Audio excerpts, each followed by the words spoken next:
Okay, so well, I forgot to take my mic. Okay, so let's just say that you are going to attempt a MCQ type question. Let's just say here is your question in this box. I do not know what that question is, but you have four options: A, B, C, and D. And now I am asking you that you do not know the answer for this question. You do not know the answer for this question. What is the probability? What is the probability that you select or you take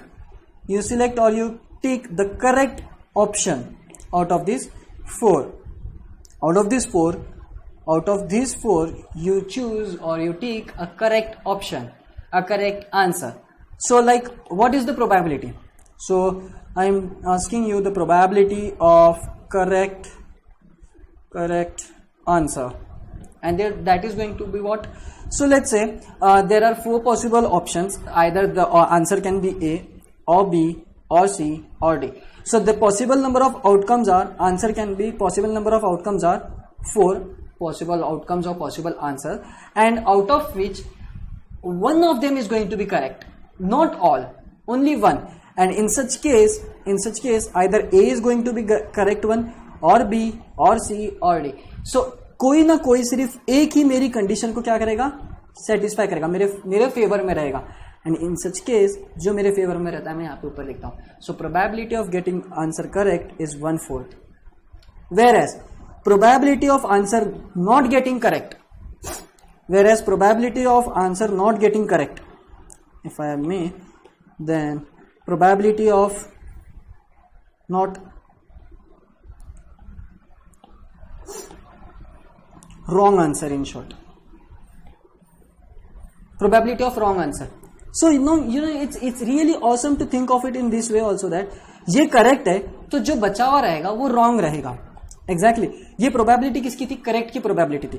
So if I just consider it in a such a way that कि अगर ये probability correct की थी तो इसको अगर मैं minus कर दूं तो कहीं ना कहीं मेरे को रॉन्ग आंसर्स की प्रोबेबिलिटी मिलेगी. एग्जैक्टली. अब ये बात सिर्फ दिमाग में रखना फिलहाल के लिए.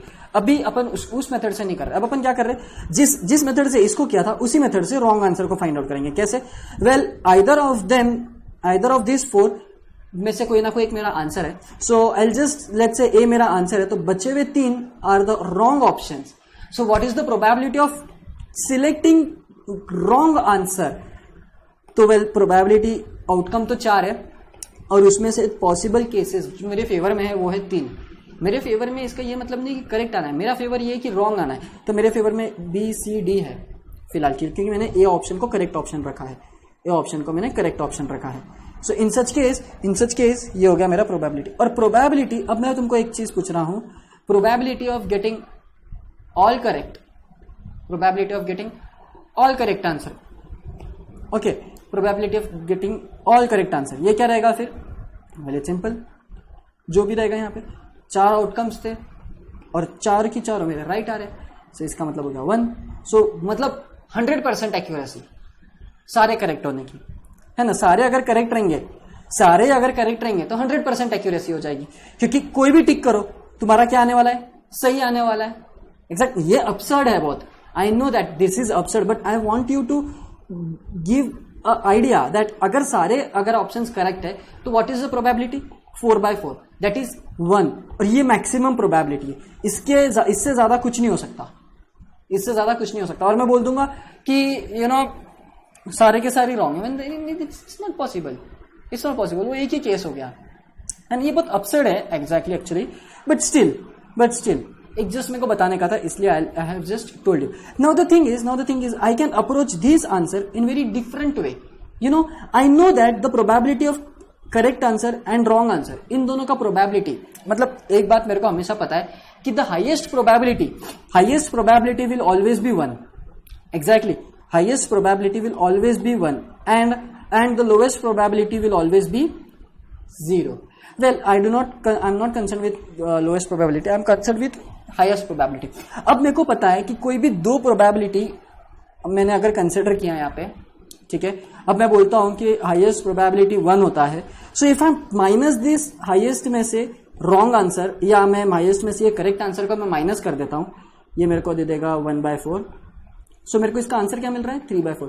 और ये 3/4 क्या देता है एक्चुअली पता है क्या, ये 3/4 is nothing but the wrong answer का प्रोबेबिलिटी। नाउ ये मैंने कैसे कैलकुलेट किया, now just think of it in this way that 1 was what, 1 was my probability of getting all correct, probability of getting all correct, all correct है बोलो, या probability in सारे answers correct है वो। अगर उसमें से मैंने एक सिंगल करेक्ट आंसर में मैंने मतलब सिर्फ पर्टिकुलर आंसर करेक्ट है, उसको अगर मैंने माइनस कर दिया तो जो बचेगा वो आंसर जो बचेगा that will be the probability of wrong answer, that will be the probability of wrong answer. So some might think of it in this way also, rather than always going with this method, some might people go in this method also, since because we know that the probability of always, and you can always see that the probability of correct answer plus probability of wrong answer, they will always be equal to 1. They will always be equal to 1. If so, then you can check it out. है ना? So we all know that अगर ये दो event है और ये दोनों event की प्रोबेबिलिटी का मैंने एडिशन किया तो addition will always be 1, and hence if I subtract any one of them with 1, I will get the remaining part. So ये एक कॉन्सेप्ट है, पता नहीं ये अभी तुमको आगे आएगा ही वैसे, बट अभी आने वाला है आगे, बट स्टिल मैंने तुमको अभी से ही बता के रखा है कि तुम्हारे पास में जितनी भी पॉसिबल प्रोबेबिलिटीज है इस इवेंट को लेके, उन सबकी प्रोबेबिलिटीज का अगर मैंने एडिशन किया तो वो ऑलवेज 1 आएगा, और उसका रिजल्ट भी तुम्हारे पास में है।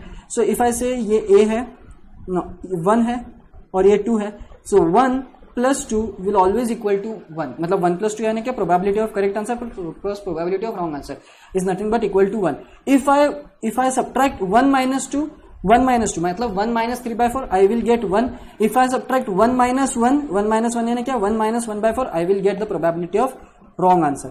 So वो मेरे को तुमको बताने का था एक कि sometimes when you get proper understanding of what probability is, some people might start solving in this way, you know, वो किसी एक चीज को निकाल लेते हैं और बाकी उनको जो चाहिए रहता है उसमें से 1 माइनस कर लेते हैं, 1 को उसमें से माइनस करते हैं और उनको उनका रिक्वायर्ड आंसर मिलता है।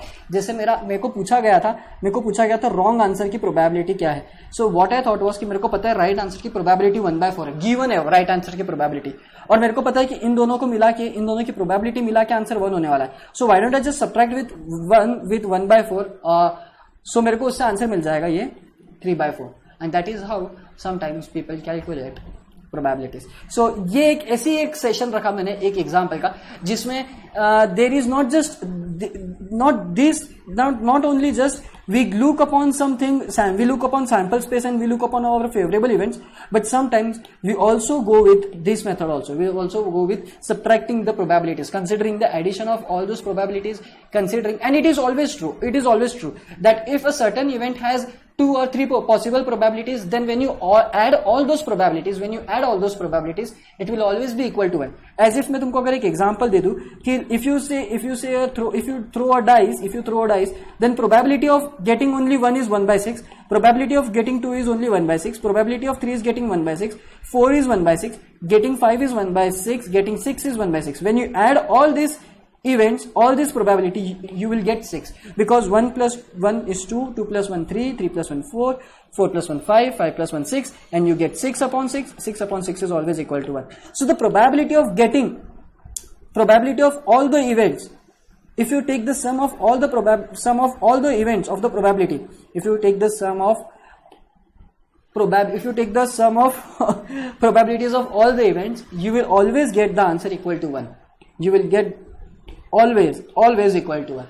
And if you want to find out what is the probability that I will get more than 3, what is the probability of getting more than 3, so you take this 3 part, bring it over here, you subtract it, 6 minus, you can do in that way also, 6 minus 3 upon 3, 6 minus 3 upon 6, so again you get 3 upon 6, which is 1/2. You will get the answer whatever you want, you will get the answer, you will always get the answer. This was the very basic or introduction part of how sometimes people might solve. So if I say the probability of all the events सबकी probability का addition तुमको पता है कि 1/6 हो रहा है, 1 हो रहा है, and I have been asked कि probability भाई 3 और 3 से ज्यादा नंबर की या 3 से ज्यादा नंबर की probability क्या है, 3 से ज्यादा नंबर आने की probability क्या है. So मेरे को पता है कि यहां तक के तो 3 आने की probability थी और इसके आगे जितनी भी probabilities है वो क्या है, 4, 5, 6 की है. तो मैं अगर इन सबको यहां पे लेके चले गया, यहां पे लेके चले गया, तो इसका ही मतलब में क्या हो रहा है, probability of 1 plus probability of 2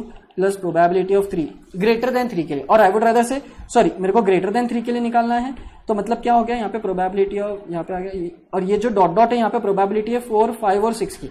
मेरे को 4, 5 और 6 की प्रोबेबिलिटी निकालना है. तो मैं ये जो 3 है मैं इसको 1 में से सब्ट्रैक्ट कर दूंगा. जैसे मैं इसको 1 में से सब्ट्रैक्ट कर दूंगा, जो बचा हुआ आंसर रहेगा वो मेरे को प्रोबेबिलिटी दे देगा 4, 5, 6 का, प्रोबेबिलिटी दे देगा 4, 5, 6 इकट्ठे का, chances of probability getting either 4 or 5 or 6.